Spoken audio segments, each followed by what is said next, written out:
Bom dia, gente. Boa tarde, boa noite, dependendo do horário que você vai pegar aí, né?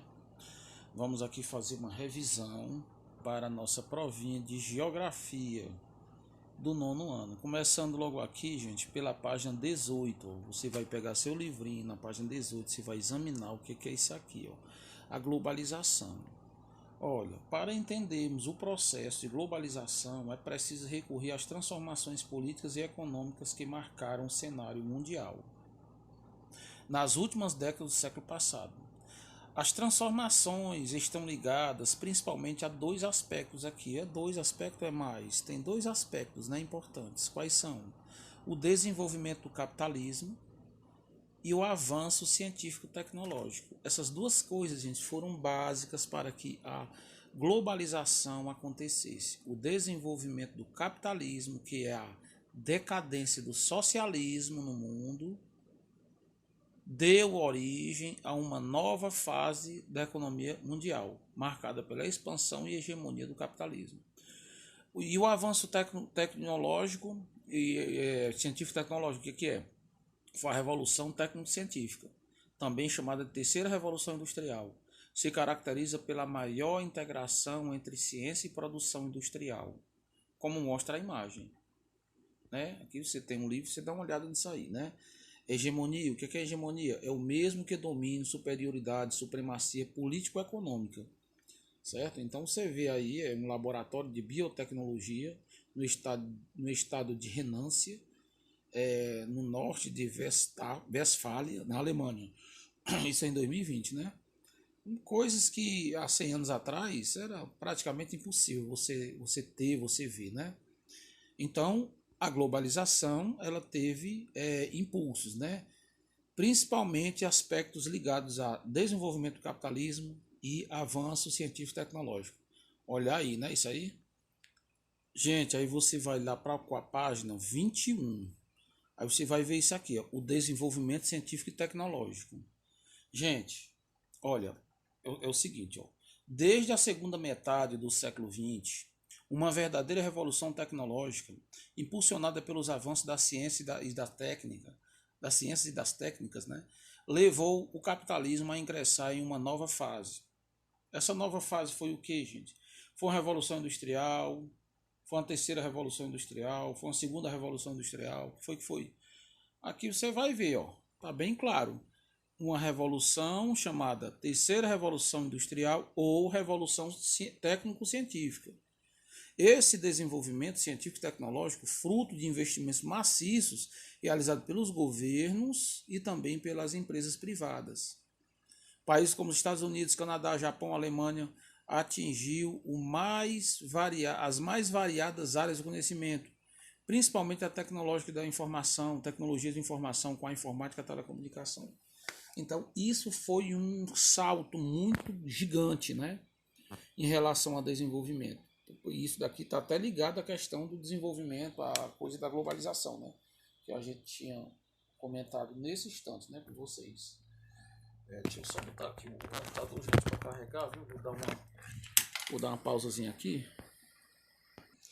Gente, olha, eu tenho um ponto aqui importante que fala das multinacionais.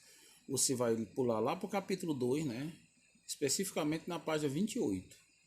Aí você vai ver aqui, eu vou até diminuir aqui para você ver tudo de uma vez. Ó. O processo de globalização ocorrido nas últimas décadas foi impulsionado pela expansão de empresas multinacionais no mundo. Essas multinacionais, gente, como é que é o sistema delas?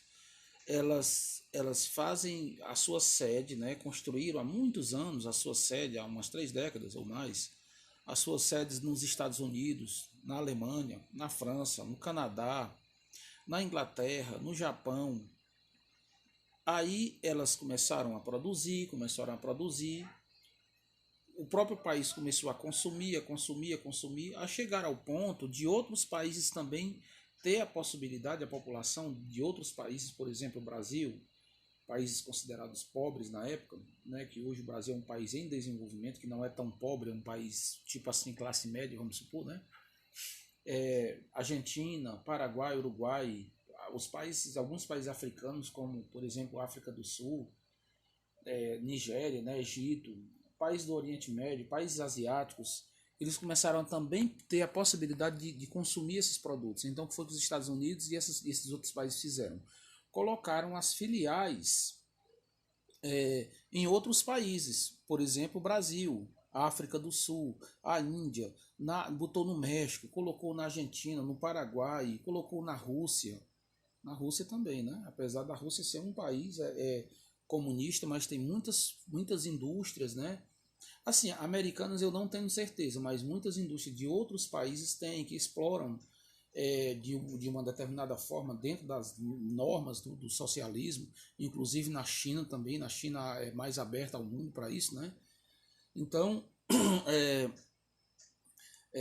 essas filiais foram colocadas nesses países, né? Por conta de ter uma isenção de imposto, ou seja, não pagar imposto, por conta de ter uma mão de obra muito barata, por conta dos governos facilitar de todas as formas, gente, o consumo, a produção, a instalação das empresas. Então, tudo é melhor nos países mais pobres, para os países mais ricos implantar suas fábricas. Por exemplo, a Ford, a Parmalat, a Coca-Cola, várias fábricas dessas, né, que as sedes são nesses países ricos, como, por exemplo, os Estados Unidos, o Japão, a Inglaterra, a Alemanha, eles têm as suas sedes aí, né? E colocam as filiais nos países mais pobres, entendeu? Ainda sobre essa questão, gente, o nome dessas empresas são chamadas multinacionais, certo? Multinacionais. São empresas muito ricas, que elas estão presentes em vários países do mundo, certo? Não esqueça disso. Gente, eu queria que vocês pulassem lá para o capítulo 4, né, que é já na segunda unidade, na página 52. Tem aqui um aspecto importante, que é aqui, queria que vocês olhassem aqui, principalmente a parte toda, né? Que o processo de globalização vem ampliando de maneira significativa os fluxos, ou seja, a circulação de mercadorias. Bem aqui no quarto parágrafo, tem aqui: atualmente a maior parte desses fluxos ocorre pelas vias marítimas. O Brasil, gente, é um país que usa pouco via marítima, é um país que usa pouco a aerovia, usa pouco a ferrovia. Então, esses três tipos de vias, né, que eu acabei de falar, são três tipos de vias que são muito econômicas para os produtos se tornarem os mais baratos possíveis. Mas, infelizmente, o Brasil é um país, gente, que ele consome muito a rodovia. Os produtos no Brasil, a maior parte, talvez 80%, 70%, né, de todo o transporte de mercadoria no Brasil é por rodovias, né? Então isso encarece muito o produto, encarece 10 vezes mais o produto, muito mais, dependendo da distância. Por exemplo, o milho, até citei na sala a produção do milho. Por exemplo, em 2012, 13, um saco de milho chegava lá no Porto dos Santos, vindo de caminhão. Cada saco de milho, os caras pagavam por um saco de milho. O caminhão traz 200 sacos de milho, vamos supor. Cada saco de milho era cobrado mais ou menos R$ 10 em cada saco de milho para levar de lá do Mato Grosso até o Porto de Santos. E se fosse via marítima, né, no caso pelos rios, né, pela hidrovia, vamos dizer assim, pela hidrovia, né, via marítima é uma coisa, pela hidrovia, no caso, tanto engloba a via pelo rio como a via pelo mar, né? A marítima se refere especificamente pelo mar, né? Mas pela hidrovia, no caso,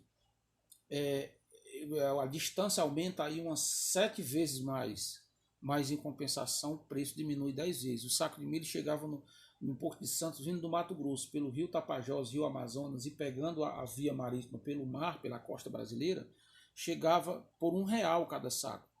E se fosse de caminhão, chegaria a R$ 10 o frete de cada saco. Então a diferença é exorbitante, né? Então, gente, o Brasil é um país que utiliza muito a rodovia, né? Agora, sim, apesar de tudo isso, nós temos aí vários rios navegáveis em todo o Brasil. Temos o Rio São Francisco, inclusive aqui no Ceará a gente tem o Rio Jaguaribe, Rio Acaraú, Rio Coreaú, que são rios importantes para o transporte, né, de mercadorias. Falta aí apenas investimento dos governos, né?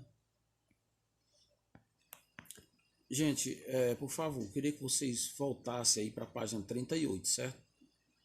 Uma questão aqui que eu pulei, né? Um questionamento, que é sobre a era digital.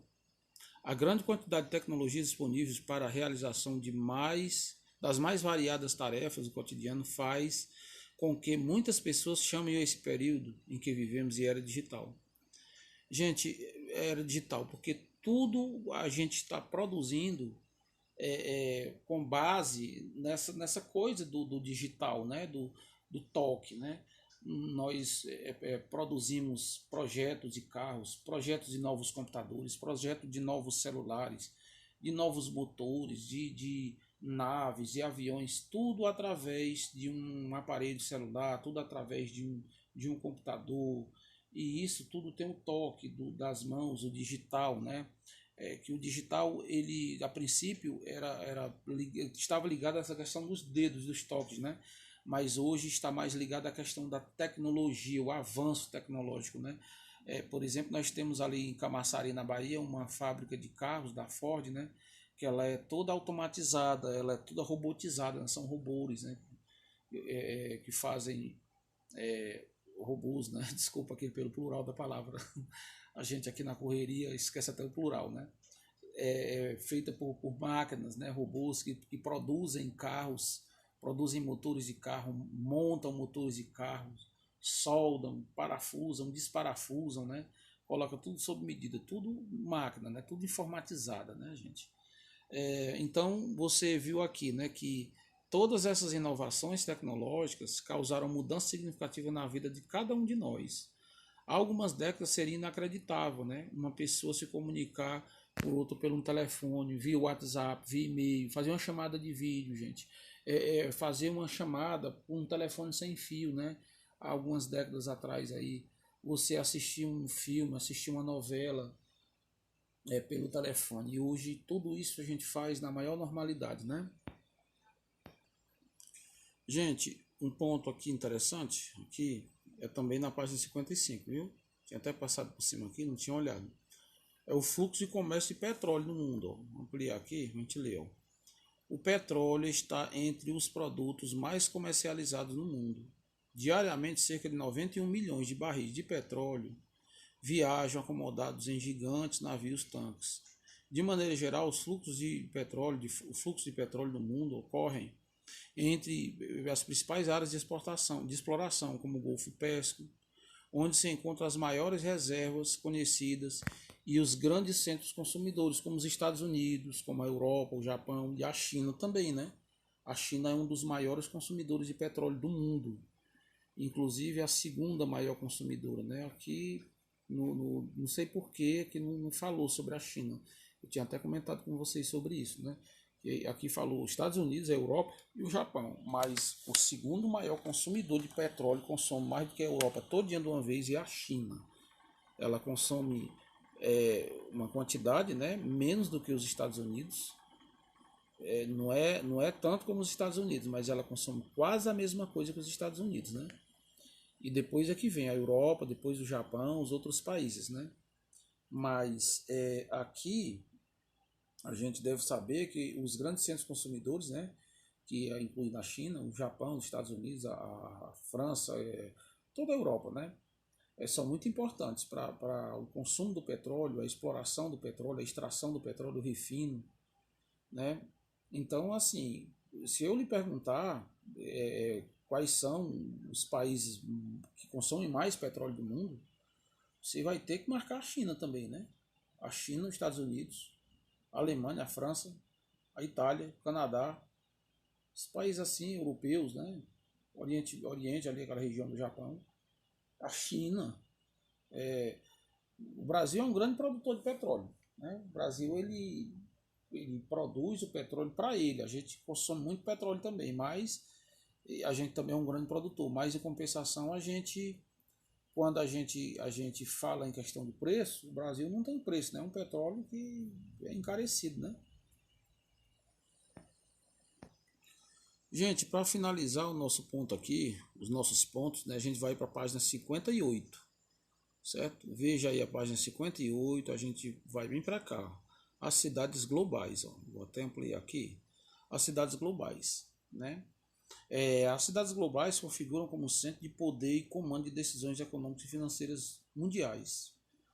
Também formam os polos, né, de uma rede mundial que se articulam por meio de uma infraestrutura que possibilita a circulação dos fluxos da globalização. A gente tem alguns exemplos dessas cidades, né, aqui no Brasil, né? A gente tem São Paulo, a gente tem o Rio de Janeiro. Fortaleza é uma cidade muito grande, certo?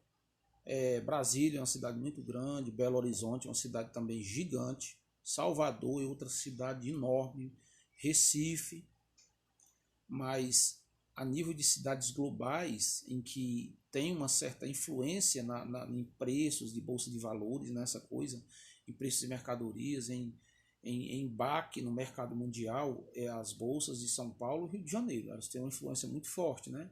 Não como as bolsas de Nova York, as bolsas de Tóquio, né?